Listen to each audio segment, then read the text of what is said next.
Donc bonjour Sarah. Alors aujourd'hui tu organises un web event ici à l'Hybride à Lille. Est-ce que tu peux déjà te présenter la structure organisatrice et après nous dire le concept un peu de l'événement? Eh bien, donc je suis blogueuse depuis 1 an et j'ai décidé d'en fait faire un événement pour que les blogueurs puissent se rencontrer. J'avais d'abord initialisé le truc à Bruxelles, mais ça n'a pas pu se passer, donc j'ai recommencé à Lille vu que j'ai déménagé à Lille entre-temps. Et donc j'ai réuni des gens motivés autour de moi. Et voilà. Présente-nous rapidement ton blog, ce que tu fais, de quoi ça parle. Ça parle un peu de tout en fait. Je parle de cinéma, du web, de technologie, de musique. L'adresse c'est lageekette.net. Donc aujourd'hui c'est un barcamp. Est-ce que tu peux nous rappeler le concept du barcamp? Comment ça se passe pour les internautes qui connaîtraient pas le... Donc un barcamp en fait c'est pas une conférence, tout le monde participe autour d'une table, autour d'un sujet précis. Donc les gens arrivent, ils se présentent chacun à leur tour, les thèmes qu'ils voudraient aborder sont exposés et ensuite les discussions vont sur les thèmes qui ont été choisis. Quels sont les thèmes? Donc aujourd'hui c'est les métiers du web. Maintenant je ne sais pas encore les sous-thèmes qui ont été choisis parce que j'ai pas encore eu l'occasion d'y aller, mais je vois que ça discute pas mal. Sur le panorama des blogueurs qui sont présents aujourd'hui, tu peux nous en donner un peu plus de détails? Qui est venu, d'où ils viennent? Est-ce qu'il y a que des Lillois? Est-ce que voilà? Il y a beaucoup de Lillois. Maintenant il y a aussi une personne qui vient de Paris. Sinon je pense que c'est beaucoup du Nord, Cambrai, Roubaix, Douai, Lille. Ouais. Tu peux revenir sur l'organisation de l'événement, comment ça s'est passé, comment ça a débuté, voilà, pourquoi l'hybride, voilà. D'abord on a décidé d'une date, donc on a fait un sondage sur Twitter, donc les gens ont décidé d'une date, on a vu que c'était le 21 novembre qui ressortait, et donc après on a cherché un endroit, on s'est retrouvés ensemble pour en discuter, et l'hybride, c'est Doc Slumpy, je crois qu'il connaissait l'hybride, et donc ouais, voilà, donc on a été visiter le lieu, on a vu que ça allait. Donc on a choisi ce lieu. Puis on a choisi de faire le barcamp sur les métiers du web parce qu'on s'est dit que ça allait intéresser pas mal de gens. Et quelles sont tes attentes alors après ce web event? On va sûrement en refaire un, mais ce sera peut-être mieux organisé. Ici c'était une version test on va dire parce qu'on n'a jamais organisé d'événement avant. Donc voilà.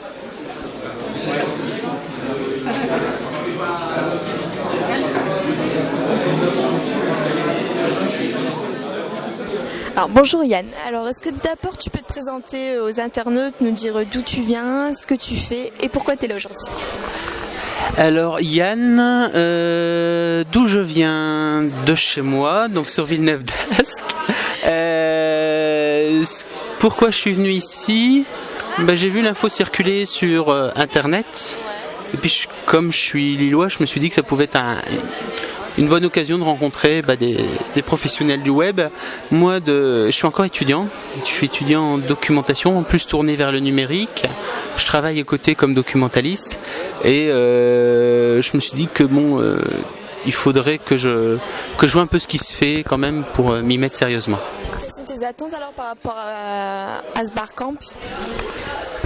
Échanger, découvrir les gens. Bon là je viens de discuter avec quelqu'un, c'était très très intéressant. Non, c'est vraiment la découverte.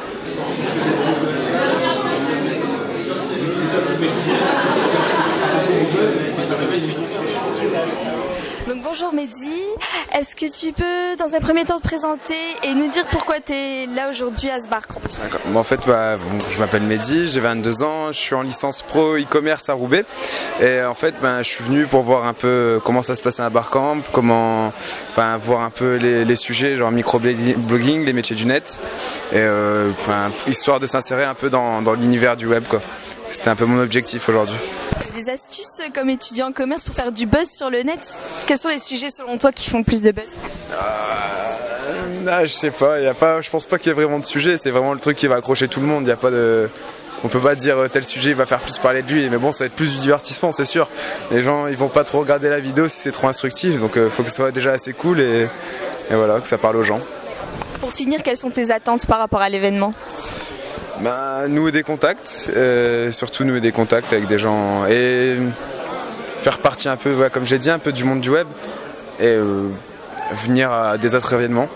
Voilà, c'est surtout ça. Voilà.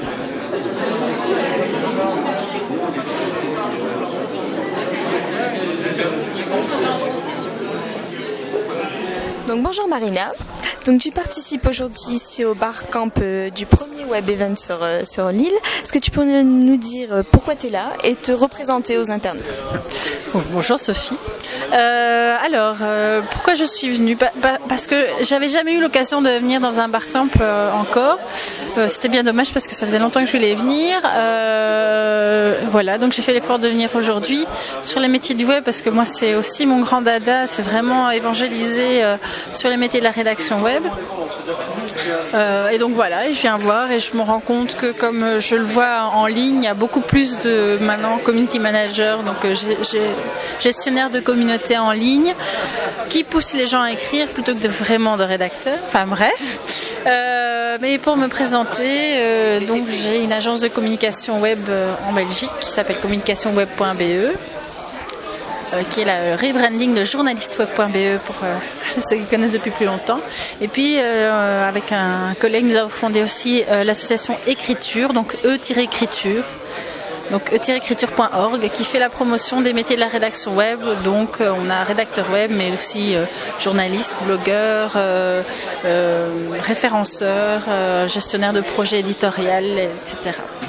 Voilà. Est-ce que tu peux, avec ton expérience, nous présenter les spécificités aujourd'hui de l'écriture sur le web et des métiers du web? Les spécificités. Alors les spécificités, c'est vraiment lié à la consultation du média et au mode d'utilisation du média et à la technologie donc disponible. Donc on consulte, on ne lit pas, on ne lit plus, ou alors quand on lit c'est une information qu'on a vraiment choisie, donc ça a tout un impact au niveau de l'architecture de l'information et donc la disposition également l'information sur l'écran. Du point de vue très pratique, on n'écrit pas pareil sur le papier et sur internet, ça tout le monde le sait, mais il y a tout un tas de facteurs qu'il faut prendre en compte et c'est pour ça que la reconversion est assez compliquée, surtout quand on est allergique à la technologie. Alors comment vous faites pour les faire changer d'avis et pour les amener à utiliser les nouvelles technologies? Alors c'est assez amusant de poser la question dans ce sens-là parce que c'est surtout l'inverse. C'est beaucoup de gens c'est eux qui viennent nous voir, surtout avec l'association, en disant voilà, j'adorerais vivre de ce métier-là, j'adore écrire, il y a des possibilités d'en vivre. Oui, effectivement, mais alors à ce moment-là, on rentre donc soit faire un blog subventionné, mais ça c'est des situations extrêmement privilégiées. Il y a tous les journalistes qui se reconvertissent et là pour ça, les techniques, les plateformes elles-mêmes les aident avec les WordPress spécifiques pour journalistes. Mais après, il y a tout l'aspect information commerciale qui, encore une fois, je répète, n'est pas de la publicité et qui demande à la fois une bonne plume, à la fois une vision globale commerciale avec un petit peu de stratégie marketing, mais sans faire de la pub pour autant par la suite. Donc c'est vraiment de l'information pertinente par rapport aux consommateurs entre guillemets. Et je pense que va falloir encore attendre quelques années avant que tous les métiers se stabilisent et il faut que la formation suive. C'est pour ça que je suis ici aussi aujourd'hui, parce que là il y a encore pas mal de boulot pour que les formations, notamment universitaires, suivent. Voilà. Et donc où on peut te trouver sur le web? Quelle est l'adresse de ton organisme? Alors on peut me trouver à plusieurs endroits. On peut me trouver sur écriture, donc e-écriture.org ou .be. On peut me trouver sur journaliste web parce que le site de communication web n'est pas encore en ligne, donc journaliste-web.be. Et sinon sur LinkedIn ou sur Twitter Aubert Marina, sur LinkedIn ou sur Facebook Aubert Marina et sur Twitter c'est Aubert M.